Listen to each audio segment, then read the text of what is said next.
Cap or facts? Draymond Green should be Defensive Player of the Year. Cap. I'm more about a Cap because of the fact that he only became a part of the conversation when he went on his podcast and said he should be Defensive Player of the Year. We didn't feel that way all year. Oh, by the way, was he Defensive Player of the Year when they were struggling in the middle of the season before they got Jimmy Butler? Because he was on the floor. He was playing defense then. But it's easy to call him Defensive Player of the Year when Jimmy gets on the floor and magically their defensive rating skyrockets. Why? Because they're playing inspired basketball. They were taking a lot of nights off, that team, Steph Curry included.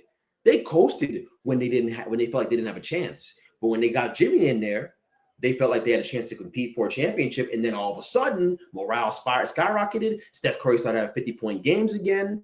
Draymond's playing defense again, yelling in guys' face, punching guys in the face, punching Sengun, doing his typical nonsense. And now he's Defensive Player of the Year.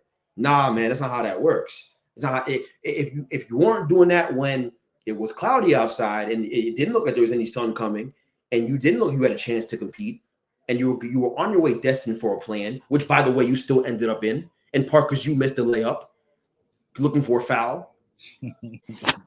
Right? If that's the result, and that's the way it went all year, don't try to come out here and lobby publicly for a Defensive Player of the Year nod.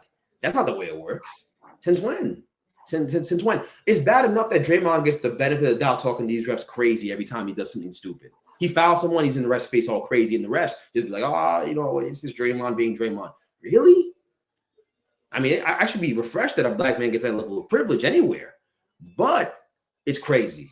It's crazy. So for me, I'm not rocking with it, man. I think the way he became a part of the conversation, to me, is nasty work. If you're going to give the Defensive Player of the Year award to anybody, how about Dyson Daniels, who has like 300 steals? How about Amen Thompson, who is about to rough Steph Curry up in this postseason series? I don't know. We're probably going to talk about that. I don't want to get too far ahead of myself. We'll probably get there. So let me. But he is an incredible defender. Damn near impossible to score on unless you're stronger than him, or Evan Mobley, right? Like there's other guys. So I don't want to hear this Draymond he's an all-time great defender, but he hadn't played at the level all year. He coasted. So I don't want to hear it. I mean, I agree. I mean, I didn't have much to add to that. Who's your DPOY pick? I mean, I had him on my fantasy squad. So Dyson Daniels, he was every night 4 or 5 steals. Some games he had like 7 steals, and he's going against the top guy on the other squad. And as a guard, I mean, I know guards don't usually get that much love for DPOY. I mean, we know Marcus Smart won it a few years ago. But this is really the Rudy Gobert award here. But I think Dyson Daniels deserves it.